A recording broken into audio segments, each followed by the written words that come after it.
Hi hello friends, welcome back to my channel Kavinilavu house lifestyle. So இன்றைக்கி ஒரு recipe video தான் பார்க்க போகிறீங்க. பாகற்காய் தொக்கும் மணத்தக்காளி கீரை பொரியலும். ஸோ எந்த மாதிரி பண்ணால் குழந்தைங்க நல்லா விரும்பி சாப்பிடுவாங்கன்னு சொல்லிட்டு, குழந்தைங்கலேருந்து பெரியவங்க வரையும் எப்படி நல்லா சாப்பிடுவாங்கன்னு சொல்லிட்டு நம்ம இந்த வீடியோவில் பார்க்கலாம். வாங்க வீடியோக்குள்ளே போகலாம். ஸோ இப்போ நான் இன்றைக்கி எனக்கு கிடச்சிருக்க நாட்டு பாகற்காய் ரொம்ப பொடிசாக குட்டியாக இருக்கும். பெருசாக இருக்கிறது ஹைப்ரிட்ஸ்.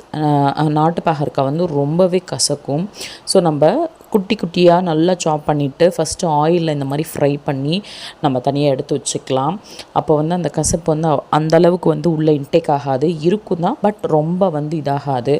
ஓரளவுக்கு இந்த அளவுக்கு கோல்டன் ப்ரௌன் ஆன உடனே நம்ம எடுத்துட்டு, அதுக்கப்புறம் இதுக்கு என்னென்னா வெங்காயம், தக்காளி, பூண்டு, புளி, தேங்காய் இந்த மாதிரி தான். ஸோ அந்த நம்ம பாகற்காய் எடுத்துட்டோம்னா அதுலேயே நிறைய எண்ணெய் இருக்கும். நான் தாளிக்க வெந்தயம், சீரகம், கடுகு, பூண்டு எல்லாத்தையும் போட்டு நான் தாளிச்சிக்கிறேன். ஏன்னா இதிலே ஆயில் இருக்கவும் நம்ம இதிலே ஊற்றிக்கலாம். ஆயில் இந்த கலரில் இருக்குதுன்னு பார்க்காதீங்க, பாகற்காய் நம்ம ஃப்ரை பண்ணோம் இல்லையா, அதனால் அந்த கலரில் இருக்குது. ஸோ எல்லாமே நல்லா பொரிஞ்ச உடனே பூண்டு போட்டுக்கலாம். அந்த ஃப்ராக்ரன்ஸ் ரொம்ப நல்லாயிருக்கும். வெந்தயம், பூண்டு, சீரகம், கடுகு ரொம்பவே நல்லாயிருக்கும். பெருங்காயம் இருந்தால் கூட நீங்கள் ஆட் பண்ணிக்கலாம். அதுக்கப்புறம் வெங்காயத்தை ஆட் பண்ணிக்கலாம். நல்லா கோல்டன் ப்ரௌன் ஆகணும், வெங்காயம் நல்லா வதங்கணும். வெங்காயம் தக்காளியும் இதுக்கு நல்லா வதங்கினா தான் தொக்கு ரொம்ப நல்லாயிருக்கும். நல்லா சாட்டே பண்ணிவிட்டு நமக்கு தேவையான அளவுக்கு தக்காளி சாப் பண்ணி கட் பண்ணிக்கலாம், உங்களுக்கு எந்த அளவுக்கு தேவையோ. ஸோ நான் இப்போ தேங்காயும் புளியையும், ஒரு முடி தேங்காய், ஒரு மினிமலைஸான புளி எடுத்துகிட்டு நான் ஊற வச்சுட்டு அந்த புளியை எடுத்து மிக்ஸி ஜாரில் போட்டு அரைச்சி நான் பேஸ்ட் பண்ணிக்க போகிறேன். ஸோ ரெண்டையுமே மிக்ஸ் பண்ணி தான் நம்ம ஊற்ற போகிறோம். இப்போ தேவையான அளவு தக்காளி ஆட் பண்ணிக்கலாம். உங்களுக்கு குழம்பு எந்த அளவுக்கு தேவையோ அந்த அளவுக்கு நீங்கள் ஆட் பண்ணிக்கோங்க. வாரத்தில் ஒன்ஸாவது பாகற்காய் எடுத்துக்கோங்க, ரொம்ப ரொம்ப நல்லது. ஸோ சாப்பிடாத குழந்தைங்களுக்கு இந்த மாதிரி செஞ்சு கொடுக்கும்போது புளி தொக்கு மாதிரி ஃப்ளேவர் இருக்கும், ரொம்பவே நல்லாயிருக்கும். கண்டிப்பாக ட்ரை பண்ணி பாருங்கள்.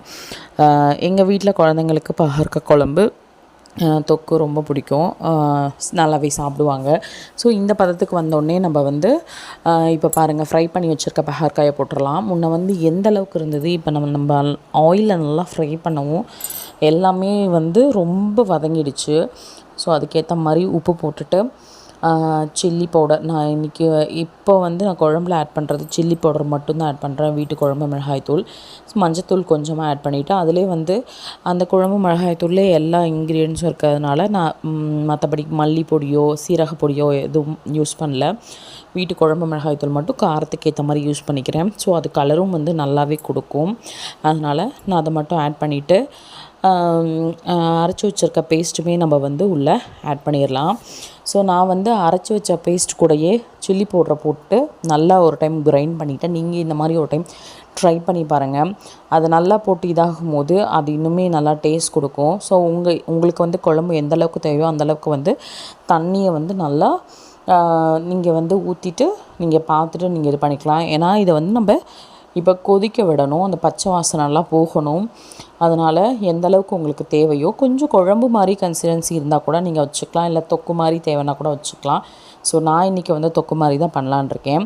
அது லிட்டு போட்டு க்ளோஸ் பண்ணிட்டு ஒரு பக்கம் எடுத்து வச்சிடலாம். இப்போ நம்ம மணத்தக்காளி கீரையை ரெடி பண்ணிடலாம். மணத்தக்காளி கீரை ரொம்பவே நல்லது, வயிற்றுக்கும் சரி, அல்சர் இருக்கவங்களுக்கும் சரி, வயிறு வாயெல்லாம் ரொம்ப புண்ணாக இருக்குதுன்னு நினைக்கிறவங்களுக்கும் சரி. ஸோ அது ரொம்பவே நல்லது. இதுவுமே கசப்பு தான், நம்ம இதுவுமே கசப்பாக தான் இருக்கும் நம்ம எப்படி செஞ்சாலும். ஸோ உடம்புக்கு நல்லதுன்னு சொல்லிட்டு நம்ம எடுத்து தான் ஆகணும். அதுக்கு வாணலில் நான் எண்ணெய் ஊற்றிட்டு கடுகு, சீரகம் போட்டு வெங்காயம் போட்டு நல்லா சாட்டே பண்ணிவிட்டு காஞ்ச மிளகா மட்டும் நீங்கள் ஆட் பண்ணிக்கோங்க. இதுக்கு பச்சை மிளகா இருந்தால் கூட ஆட் பண்ணிக்கலாம். ஸோ கீரைக்கு காஞ்ச மிளகா போடும்போது நல்லாயிருக்கும் பச்சை மிளகா விடவே. ஸோ காஞ்ச மிளகா உங்கள் காரத்துக்கு ஏற்ற மாதிரி ஆட் பண்ணிக்கோங்க. இதுக்கு தேங்காயும் எக்கும் நான் சேர்க்க போகிறேன். அப்போ என்ன ஆகும்னா அந்த கசப்பு கொஞ்சம் குறைஞ்சி நம்ம சுடுசாதத்தில் கீரையை போட்டு பிசைஞ்சு சாப்பிடும்போது ரொம்பவே நல்லாயிருக்கும். கண்டிப்பாக ட்ரை பண்ணி பாருங்கள். இது வீட்டிலையே வளர்ந்த மணத்தக்காளி கீரை எங்கள் அத்தை கொண்டு வந்திருந்தாங்க. ரொம்ப ஃப்ரெஷ்ஷாக இருந்தது. வாங்கிட்டு எடுத்துகிட்டு 4 நாள் ஆகுது, நான் மறந்துட்டேன். ஸோ இன்றைக்கி தான் நல்லா அலசிட்டு அதுக்கப்புறம் வந்து குட்டி குட்டி குட்டியாக நல்லா சாப் பண்ணிக்கிட்டேன். சிசர்லேயோ நீங்கள் கத்திலையோ நல்லா சாப் பண்ணிக்கலாம். இந்தளவுக்கு இருக்குது. பட் நம்ம வந்து கொஞ்சம் உப்பு போட்டு மஞ்சத்தூள் போட்டு வணக்கும் போது என்னாகும்னா ஃபுல்லாக வந்து உள்ளே வந்து சுருங்கிடும். கீரை தான் அந்தளவுக்கு இருக்குது. பட் அது பார்த்திங்கன்னா ரொம்பவே சுருக்கம் கொடுத்துரும். ஸோ இதை நல்லா நம்ம உப்பு மஞ்சத்தூள் போட்டு ஒரு வணக்குனிங்கன்னா நல்லாவே உள்ளே வந்து இன்டேக் ஆகிடும். நல்லா அது வந்து சுருக்கம் கொடுத்துரும். தேவையான அளவுக்கு உப்பு போட்டுட்டு நான் மஞ்சத்தூள் யூஸ் பண்ணுவேன். கொஞ்சமாக ஒரு 1/4 டீஸ்பூன் மஞ்சத்தூள் யூஸ் பண்ணிவிட்டு நல்லா மிக்ஸ் பண்ணிக்கோங்க. ஸோ இதுக்கு வந்து தேங்காயும் அதுக்கு கூட முட்டையும் சேர்த்துக்கிட்டா அந்த கசப்பு தன்மை வந்து கொஞ்சம் குறையும். நான் மணத்தக்காளி கூட எப்பயுமே முட்டை சேர்த்துக்குவேன். ஏன்னா எப்படியெல்லாம் நம்ம கொடுத்தா பசங்க சாப்பிடுவாங்களோ அந்த மாதிரி நம்ம கொடுக்கணும், வேறு வழி கிடையாது. ஸோ பாருங்கள் எந்தளவுக்கு கீரை இருந்தது, இப்போ பாருங்கள் எப்படி இருக்குன்னு சொல்லிட்டு ஃபுல்லாகவே வந்து அப்சர்வ் ஆகிடுச்சு.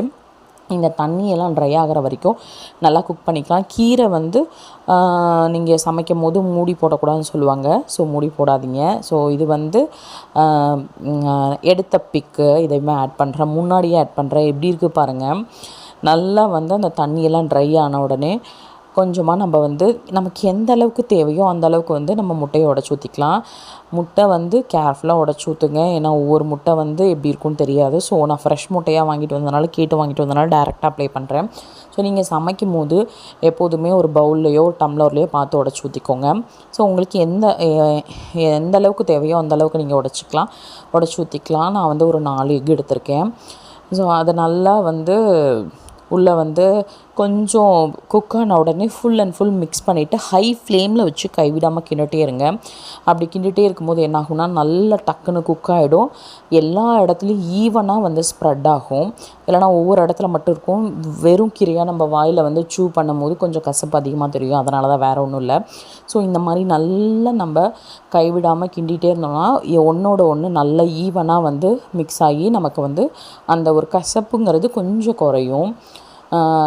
இது என் பெரிய பொண்ணோட ஃபேவரட் இந்த கீரை. சின்ன பொண்ணுக்கு இப்போ தான் கொடுக்க ஆரம்பிச்சிருக்கேன். அவங்களும் கொஞ்சம் ஓரளவுக்கு சாப்பிட்றாங்க.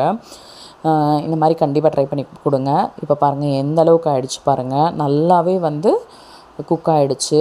நான் ஸ்டவ் ஆஃப் பண்ணிவிட்டு தேங்காய் பூ வந்து ஒரு பவுல் நிறைய துருவி வச்சுருந்தேன். ஸோ அதை ஃபுல்லாகவே ஆட் பண்ணிக்கலாம்.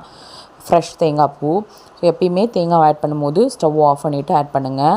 அது நல்லா ஃப்ரெஷ்ஷாக இருக்கும் போது நம்ம முருங்கைக்கீரைக்குமே சரி அந்த மாதிரி போடும்போது ரொம்பவே நல்லாயிருக்கும். கீரை பாருங்கள் இப்போ எப்படி இருக்குன்னு சொல்லிட்டு ரொம்பவே டேஸ்டியாக இருந்தது. கண்டிப்பாக ட்ரை பண்ணி பாருங்கள், உங்களுக்கு ரொம்ப பிடிச்சா லைக் பண்ணுங்கள், ஷேர் பண்ணுங்கள், கமெண்ட் பண்ணுங்கள். அண்ட் மறக்காமல் கவிநிலவு ஹவுஸ் லைஃப் ஸ்டைல் சேனலுக்கு சப்ஸ்கிரைப் பண்ணுங்கள்.